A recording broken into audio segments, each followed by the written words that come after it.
नमस्कार, कृषि जागरण में आप सभी का स्वागत है। मैं हूं आपके साथ रूबी चक्रवर्ती और आज के क्विज कंपटीशन के सवाल के लिए हमारे साथ आखिर तक बने रहे। बढ़ेंगे हेडलाइंस की ओर। भारत आज से संभालेगा G20 की अध्यक्षता। 50 शहरों में होगी 200 बैठकें। महंगाई का बड़ा झटका, केरल में 6 रुपए प्रति लीटर महंगा हुआ दूध। झारखंड में मुख्यमंत्री रोजगार सृजन योजना बना रहा युवाओं को स्वावलंबी, लोन प्राप्त कर व्यवसाय करना हुआ आसान। कृषि जागरण के केजे चौपाल कार्यक्रम में भारतीय सिंचाई संघ के निदेशक कल्याण वर्मा रहे मौजूद। छत्तीसगढ़ में मछलियों के जेनेटिक्स में किया जा रहा है अनुसंधान। थाईलैंड के वैज्ञानिक दे रहे तकनीकी सहयोग। ओडिशा सरकार ने जारी की 43 करोड़ की सहायता राशि। मध्य प्रदेश में खाद की कालाबाजारी, शिकायत के बाद भी दुकानदारों पर नहीं हुई कार्रवाई, किसान परेशान। खुशखबरी, अब कीटनाशकों की होगी होम डिलीवरी। सरकार ने नियम में किया बदलाव। शामली में कृषि विभाग की बड़ी कार्रवाई, बीज के 55 दुकानों पर छापेमारी की। नागालैंड में स्थापना दिवस की धूम, प्रधानमंत्री मोदी ने दी शुभकामनाएं। शेयर में पैसा लगाने वालों की खुली किस्मत, रिकॉर्ड ऊंचाई पर पहुंचा सेंसेक्स और निफ्टी। डेयरी खोलने वालों के लिए खुशखबरी, बिना गिरवी के SBI दे रहा है लोन। हमीरपुर में बीज विक्रेता को नोटिस। छत्तीसगढ़ में 12 सिंचाई प्रोजेक्ट्स को मिली मंजूरी। असम में मिले 12 लाख अपात्र किसान, अधिकारियों के ऊपर गिरेगी गाज। बढ़ेंगे खबरों की ओर। भारत 1 दिसंबर से 1 वर्ष के लिए G20 की अध्यक्षता ग्रहण करने के लिए तैयार है। भारत इस वर्ष 1 दिसंबर को यानी कि आज 19 प्रमुख अर्थव्यवस्थाओं के गठबंधन और यूरोपीय संघ के समूह G20 की अध्यक्षता ग्रहण करेगा। 1 दिसंबर 2022 से 30 नवंबर 2023 तक भारत 50 शहरों में देश भर में 200 से अधिक बैठकों की मेजबानी करेगा। इस मौके को खास बनाने के लिए केंद्र ने विशेष तैयारियां की है। सरकारी सूत्रों ने बताया है कि इस अवसर पर देश भर में 100 से अधिक स्मारकों पर G20 लोगों को दिखाया जाएगा। इसके लिए विशेष तैयारियां भी की गई है। सूत्रों ने बताया कि अध्यक्षता ग्रहण करने के बाद G20 शिखर सम्मेलन तक देश भर के 50 शहरों में 200 से अधिक बैठकों की योजना बनाई गई है। इनमें से कुछ बैठकों की मेजबानी करने के लिए देश के उन हिस्सों का चयन किया गया है जिनके बारे में लोगों को बेहद कम जानकारी है। सूत्रों के मुताबिक इसके पीछे PM मोदी का उद्देश्य है कि सभी जिलों और ब्लॉक को G20 से जोड़ा जाए और PM मोदी के विजन को जन भागीदारी के जरिए जन जन तक संदेश पहुंचाया जाए। G20 की अध्यक्षता का ऐलान होने के बाद PM मोदी ने वीडियो कॉन्फ्रेंसिंग के जरिए G20 के नए लोगो, थीम और वेबसाइट का अनावरण किया था। इस मौके पर संबोधित करते हुए उन्होंने कहा कि G20 का ये लोगो केवल एक प्रतीक चिन्ह नहीं है, बल्कि ये एक संदेश है। ये एक भावना है जो हमारे रंगों में है। ये एक संकल्प है जो हमारी सोच में शामिल रहा है। PM ने अपने संबोधन में कहा कि 1 दिसंबर से भारत G20 की अध्यक्षता करेगा। भारत के लिए ये एक ऐतिहासिक अवसर है, इसलिए आज इस समिट के वेबसाइट, थीम और लोगो को लॉन्च किया गया है। उन्होंने कहा कि इस अवसर पर मैं सभी देशवासियों को बहुत बहुत बधाई देता हूँ। डेयरी किसानों की बढ़ती लागत की भरपाई करने के लिए केरल सहकारी दूध विपणन संघ KCMMF ने गुरुवार से दूध के दाम 6 रुपए प्रति लीटर बढ़ा दिए हैं। मिल्मा के अध्यक्ष KS मणि ने ये जानकारी दी। मणि ने कहा कि संशोधन के अनुसार 500 मिलीलीटर डबल टोन दूध की कीमत 24 रुपए, नॉन होमोजेनाइड टोन मिल्क 26 रुपए, होमोजेनाइड स्टोन मिल्क 28 रुपए, 500 मिली स्टैंडर्ड मिल्क 29 रुपए और 520 मिलीलीटर प्राइड मिल्क 28 रुपए है। मणि ने कल मीडिया कर्मियों को संबोधित करते हुए कहा कि कीमतों में 83.75% वृद्धि किसान को दी जाएगी, यानी 1 लीटर दूध के लिए 6 रुपए की बढ़ोतरी में से 5.025 रुपए किसान को दिए जाएंगे। इसके अतिरिक्त 0.75 पैसे कल्याण कोष में दिए जाएंगे। दुग्ध सहकारी समितियों और डीलरों को बढ़े हुए मूल्य का 5.75% 0.345 रुपए होगा। वही फेडरेशन को 3.5% 0.21 रुपए और 0.5% 0.03 रुपए प्लास्टिक उन्मूलन कार्यक्रम में जाएगा। मणि ने कहा कि मूल्य संशोधन का अधिकांश लाभ जहां किसानों को होगा, वही दुग्ध सहकारी समितियों और डीलरों को भी इस निर्णय से लाभ होगा। उन्होंने आगे कहा कि डेयरी क्षेत्र पिछले कुछ वर्षों से अत्यधिक कठिन दौर से गुजर रहा है। झारखंड में सिमडेगा निवासी बिनित मिंज अब सामाजिक एवं आर्थिक रूप से सशक्त बन रहा है। उसे अपनी योजना आपकी सरकार आपके द्वार कार्यक्रम के जरिए मुख्यमंत्री रोजगार सृजन योजना के तहत 12 लाख रुपए का लोन प्राप्त हुआ है। बिनित कहते हैं कि मेरा व्यवसाय शुरू हो चुका है। सरकार की योजना की मदद से मैं व्यवसाय करने में सफल हुआ हूँ। इसी तरह विनय डुंगडुंग को भी योजना से लगभग 16 लाख का लोन मिला है और अपना 4 पहिया वाहन स्कॉर्पियो गाड़ी क्रय किया है। विनय कहते हैं कि पहले मैं दूसरे की टैक्सी चला चलाता था, महीने का 10 से 12 हजार रुपए की कमाई होती थी। अब मेरी अपनी गाड़ी है। आर्थिक स्थिति पहले की अपेक्षा ज्यादा बेहतर होने लगी है। बीनित और वीनित की तरह की गढ़वा स्थित खरसोटा पंचायत की युवती को पोल्ट्री फार्म के लिए 11 लाख का लोन मिला है। हर माह कृषि जागरण केजे चौपाल का आयोजन करता है। कार्यक्रम में देश दुनिया पर अपने विशेष कार्य की छाप छोड़ चुके महानुभाव अतिथि के रूप में मौजूद रहते हैं। ये कृषि जागरण टीम के साथ अपने विचार साझा करते हैं और इस बार केजे चौपाल के मुख्य अतिथि के रूप में इरिगेशन एसोसिएशन ऑफ इंडिया के डायरेक्टर कल्याण वर्मा मौजूद रहे। कृषि जागरण के ऑडिटोरियम में उनका भव्य स्वागत किया गया। कृषि जागरण की टीम ने उनको उपहार स्वरूप एक पौधा का एक गमला देकर सम्मानित किया। छत्तीसगढ़ मछली बीज उत्पादन में देश के अग्रणी राज्य में शामिल है। अब यहाँ मछली अनुसंधान के क्षेत्र में निजी क्षेत्र की इकाइयां भी आगे आ रही है। राजधानी रायपुर से लगे ग्राम रामपुर में थाईलैंड के वैज्ञानिकों के तकनीकी सहयोग से मछली अनुसंधान केंद्र स्थापना की गई है। राष्ट्रीय मत्स्य विकास बोर्ड के मुख्य कार्यकारी चीफ एग्जीक्यूटिव डॉक्टर सी सुवर्ण यहाँ 2 दिवसीय दौरे के दौरान छत्तीसगढ़ पहुंची है। डॉक्टर सी सुवर्ण ने जिला बोलोदाबाजार भाटापारा जिले के ग्राम रायपुर में संचालित मछली पालन उप एक्वा जेनेटिक केंद्र का अवलोकन किया है। ग्राम रामपुर में संचालित मछली पालन उक्त की एक एक्वा जेनेटिक केंद्र का अवलोकन किया है। साथ ही डॉक्टर सुवर्णा ने इसे जिले के सिमगा विकासखंड के ग्राम बाइकोनी में स्थित प्रतिदिन 100 टन उत्पादन की क्षमता वाले वृहद निजी मत्स्य आहार केंद्र का शुभारंभ किया है। ये मंडल एक्वेटिक प्राइवेट लिमिटेड स्थापित किया जा रहा है।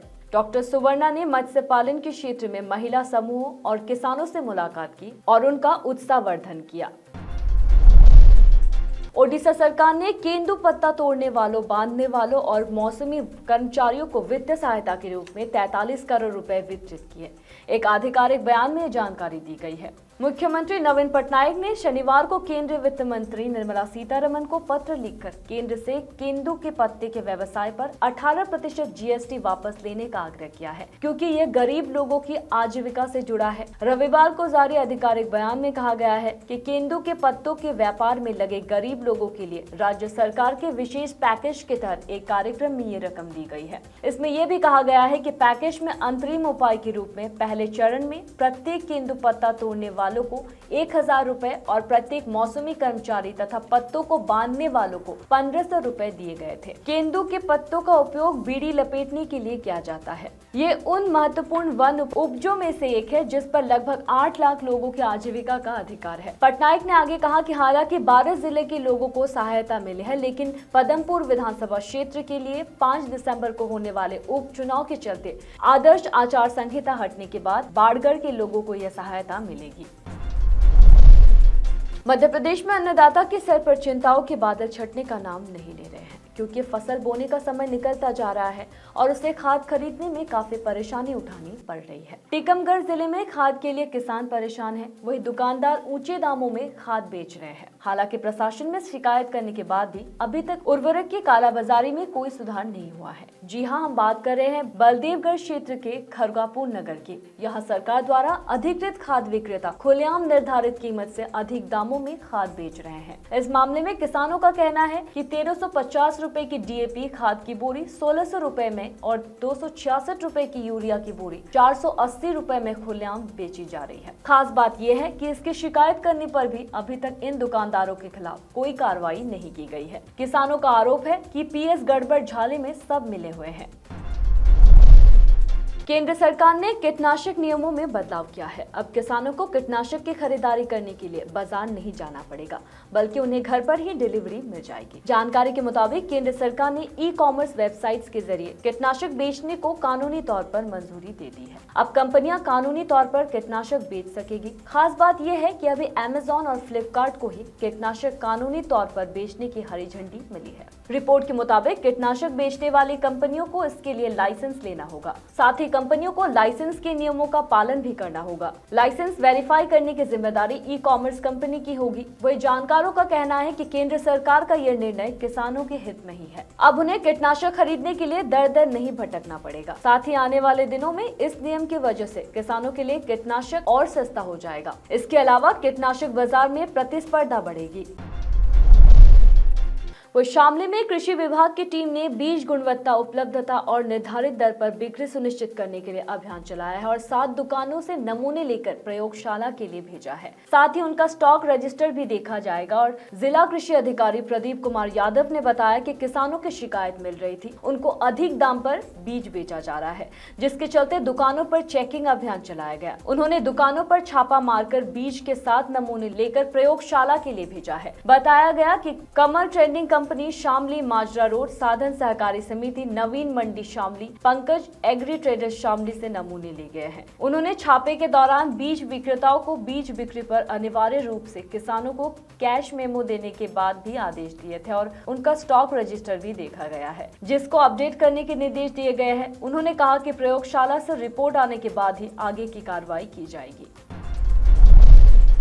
नागालैंड आज अपना 60वां स्थापना दिवस मना रहा है। वही पीएम मोदी ने नागालैंड के लोगों को उनके स्थापना दिवस की शुभकामनाएं दी है। उन्होंने ट्वीट कर कहा कि भारत नागालैंड की संस्कृति पर बहुत गर्व करता है, जो साहस, कड़ी मेहनत और प्रकृति के साथ सद्भाव में रहने पर जोर देती है। मैं आने वाले वर्षों में नागालैंड की निरंतर सफलता की कामना करता हूँ। वही राष्ट्रपति द्रौपदी मुर्मू ने भी ट्वीट संदेश में कहा कि नागालैंड के लोगों को 60वें स्थापना दिवस की बधाई। नागालैंड विविध जनजातीय, संस्कृति और समृद्ध विरासत वाला है। राज्य के अपने हाल के दौरे के दौरान लोगों के गर्मजोशी से एक बहुत प्रभावित हुई। नागालैंड के लोगों के उज्जवल और समृद्ध भविष्य के लिए मेरी शुभकामनाएं। धनखड़ ने ट्वीट संदेश में कहा कि नागालैंड के लोगों को राज्य के स्थापना दिवस की हार्दिक बधाई। मुझे खुशी है कि 23वें हॉर्नबिल महोत्सव का उद्घाटन करने के लिए आज नागालैंड में हूँ और यहाँ की जीवन संस्कृति, स्वर्गिक सुंदरता और यहाँ के लोगों की प्रकृति के साथ गहरे जुड़ाव का अनुभव करूंगा। शेयर मार्केट निवेशकों के लिए गुरुवार का दिन बेहद शानदार रहने वाला है। दरअसल गुरुवार को शुरुआती कारोबार के दौरान शेयर बाजार में काफी बम्पर तेजी देखने को मिली है। इस दौरान सेंसेक्स और निफ्टी दोनों ही रिकॉर्ड लेवल पर कारोबार कर रहे थे। गुरुवार को शुरुआती कारोबार के दौरान काफी शानदार तेजी के साथ कारोबार करता देखा गया। इस दौरान बॉम्बे स्टॉक एक्सचेंज BSE का मेन इंडेक्स सेंसेक्स 63,583.07 के लेवल पर पहुंच गया था और आज सेंसेक्स 63,357.99 अंक पर खुला और 63,583.07 के ऊपरी और 63,357.99 के निचले स्तर पर पहुंचा। वही बुधवार को सेंसेक्स 63,099.65 अंक पर बंद हुआ था।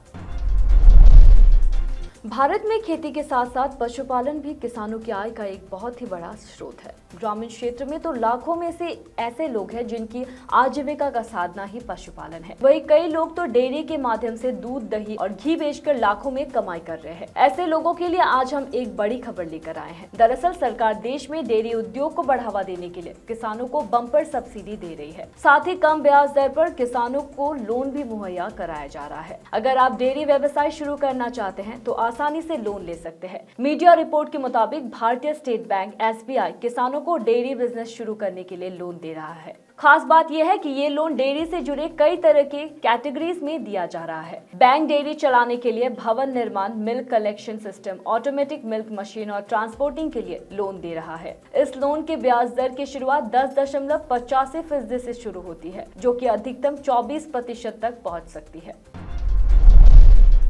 हमीरपुर में जिलाधिकारी द्वारा गठित की गई टीमों ने बीज प्रतिष्ठानों पर छापेमारी कर 6 नमूने लिए हैं। इनका जांच के लिए भेजा गया है। साथ ही एक बीज विक्रेता को नोटिस दिया गया है। सदर तहसील में तहसीलदार के साथ उप कृषि निदेशक हरिशंकर भार्गव ने कुल 8 बीज की दुकानों में निरीक्षण किया। इसमें बीज के 2 नमूने मिले हैं। वही मौधा तहसील में तहसीलदार के साथ जिला कृषि अधिकारी डॉक्टर हरिशंकर द्वारा 11 बीज की दुकानों का निरीक्षण किया गया। पवन बीज भंडार, पंडित बीज भंडार, पंजाब बीज भंडार, यहाँ से बीज का एक नमूना लिया गया है। शिवहरे खाद एवं बीज भंडार सिसोलर की रेड बोर्ड न लगाने और अभिलेखों का रुख रखाव सही न करने के लिए नोटिस जारी किया गया है। राट तहसील में तहसीलदार और भूमि संरक्षण अधिकारी रामतौर प्रथम ने 4 बीज प्रतिष्ठानों का औचक निरीक्षण किया है। एक बीज का नमूना लिया गया और सरीला तहसील में तहसीलदार के साथ भूमि संरक्षण अधिकारी अशोक कुमार यादव ने 10 बीज दुकानों का औचक निरीक्षण किया और उप कृषि निदेशक ने बताया कि लिए गए नमूनों को जांच के लिए प्रयोगशाला भेजा जा रहा है। जांच रिपोर्ट आने के बाद आगे की कार्रवाई की जाएगी। वही नोटिस जारी किए गए बीज विक्रेता को यदि दोबारा ऐसा करते पाया गया तो उसकी दुकान का बीज लाइसेंस निरस्त कर दिया जाएगा। छत्तीसगढ़ शासन ने प्रदेश के 12 सिंचाई परियोजनाओं के काम को पूरा करने के लिए 36 करोड़ 41 लाख 5 हजार रुपए स्वीकृत किए हैं। वही जांजगीर चांपा जिले में हसदे बांगो परियोजना के तहत पोता से जमगहन नवीन नहर निर्माण कार्य के लिए 1 करोड़ 45 लाख 5 हजार रुपए की मंजूरी दी गई है। इस योजना के पूरा होने से 185 हेक्टेयर क्षेत्र में सिंचाई की सुविधा मिल सकेगी। इसके अलावा जांजगीर चांपा जिले में हसदे बांगो परियोजना के कार्य के लिए 3 करोड़ 82 लाख 73 हजार रुपए की स्वीकृति मिली है। इस परियोजना के पूरा होने से 500 हेक्टेयर क्षेत्र में सिंचाई हो सकेगी। वही विकासखंड अकरतला अंतर्गत की लीलागढ़ नदी में अमोरा एनीकट निर्माण कार्य के लिए 1 करोड़ 95 लाख 98 हजार रुपए स्वीकृत किए गए हैं। योजना के पूरा होने से 97 हेक्टेयर क्षेत्र में सिंचाई सुविधा मिल सकेगी। पूरे देश में किसान प्रधानमंत्री किसान सम्मान निधि योजना की 13वीं किस्त का इंतजार कर रहे हैं। इसी बीच खबर है कि असम सरकार ने पीएम किसान सम्मान निधि योजना का लाभ बांटने में अनियमितता करने वाले अधिकारियों के खिलाफ सख्त कार्रवाई करेगी। खास बात यह है कि मुख्यमंत्री हेमंत बिश्व शर्मा की सरकार का ये फैसला गुवाहाटी हाईकोर्ट द्वारा ऐसे अधिकारियों के खिलाफ उचित कार्रवाई करने के निर्देश के बाद आया है। असम सरकार ने पहले हाईकोर्ट को बताया कि प्रदेश में लगभग 12 लाख अपात्र किसानों को पीएम किसान योजना के तहत लाभ मिला है। गैर सरकारी संगठन अमगुरी नवनिर्माण समिति द्वारा दायर एक जनहित याचिका पर सुनवाई के बाद मुख्य न्यायाधीश आर.एम. छाया के साथ न्यायमूर्ति सौमित्र सैकिया की खंडपीठ ने असम सरकार से दोषी अधिकारियों के खिलाफ उचित कार्रवाई शुरू करने को कहा है। पीठ ने 25 नवंबर के अपने आदेश में कहा कि राज्य सरकार अपात्र लाभार्थियों को वित्तीय लाभ देने के नियमों का कड़ाई से पालन करेगी। राजस्थान सरकार जैविक खेती करने वाले 3 सर्वश्रेष्ठ किसानों को अवार्ड देने जा रही है। इसको लेकर जिला स्तर पर कमेटी गठित की गई है। ये गठित कमेटी जिला स्तर पर मिलने वाले आवेदनों पर विचार करके किसान का चयन करेगी। बता दें कि किसान इस पुरस्कार के लिए 10 दिसंबर तक आवेदन कर सकते हैं। राजस्थान उप निदेशक कृषि डॉक्टर गुगन राम मटोरिया के मुताबिक 5 वर्षों से कृषि औद्योगिकी की फसलों में जैविक उत्पादन का कार्य कर रहा हो तथा कम से कम पिछले 2 वर्षों से लगातार जैविक उत्पादनों का प्रमाणीकरण करवा रहा हो और उन्हें इस पुरस्कार के लिए वरीयता दी जाएगी। इस अवार्ड के लिए किसान उत्कृष्ट तरीके से जैविक खेती करने वाले 3 किसानों का चयन किया जाएगा। उन्हें 1-1 लाख रुपए की राशि दी जाएगी। जिला कलेक्टर की अध्यक्षता में गठित कमेटी जिला स्तर पर मिलने वाले आवेदनों पर विचार करके एक किसान का चयन करेगी। इस पुरस्कार के लिए जैविक खेती करने वाले किसान 10 दिसंबर तक आवेदन कर सकते हैं। देश भर में ठंड दिन ब दिन बढ़ती जा रही है। कई जगहों पर शीतलहर चलने लगी है। वही दिसंबर महीने की शुरुआत हो चुकी है। ऐसे में पूरे महीने का मौसम का मिला जुला हाल देखने को मिलेगा। जहां एक और उत्तर भारत के राज्य में घना कोहरा देखने को मिलेगा, तो वही कई जगहों पर लोगों को शीतलहर का सामना भी करना पड़ेगा, जबकि दिल्ली और आसपास के लोगों को प्रदूषण की मार पड़ेगी। इस दौरान दक्षिण भारत के कई इलाकों में बारिश का दौर जारी रहेगा। उत्तर पश्चिम भारत और आसपास के मध्य भारत के मैदानी इलाकों के कई हिस्सों में न्यूनतम तापमान 7 से 9 डिग्री सेल्सियस के बीच दर्ज किया गया है। वही पूर्वी भारत के कई हिस्सों में न्यूनतम तापमान सामान्य से 2 से 4 डिग्री सेल्सियस अधिक रहा और उत्तर पश्चिम और मध्य भारत के अधिकांश हिस्सों में सामान्य के करीब रहा। वही तमिलनाडु में अलग अलग स्थानों पर भारी वर्षा हुई और केरल में कुछ स्थानों पर और कर्नाटक में अलग अलग स्थानों पर हल्की मध्यम वर्षा हुई। और आज एफटीवी ऑर्गेनिक के क्विज कंपटीशन में आपके लिए सवाल है कि भारत में सबसे बड़ा फल उत्पादक राज्य कौन सा है? और आपके ऑप्शंस हैं number 1 Uttar Pradesh, number 2 Madhya Pradesh, number 3 Andhra Pradesh, number 4 Tamil Nadu. तो देर किस बात की है, फटाफट से हमें इसका जवाब कमेंट करके जरूर बताएं और जीते एफटीवी ऑर्गेनिक के डिस्काउंट कूपन्स और ढेरों इनाम। फिलहाल कृषि जागरण में मेरे साथ इतना ही। खबरों का सिलसिला जारी रहेगा। देखते रहिए कृषि जागरण। धन्यवाद।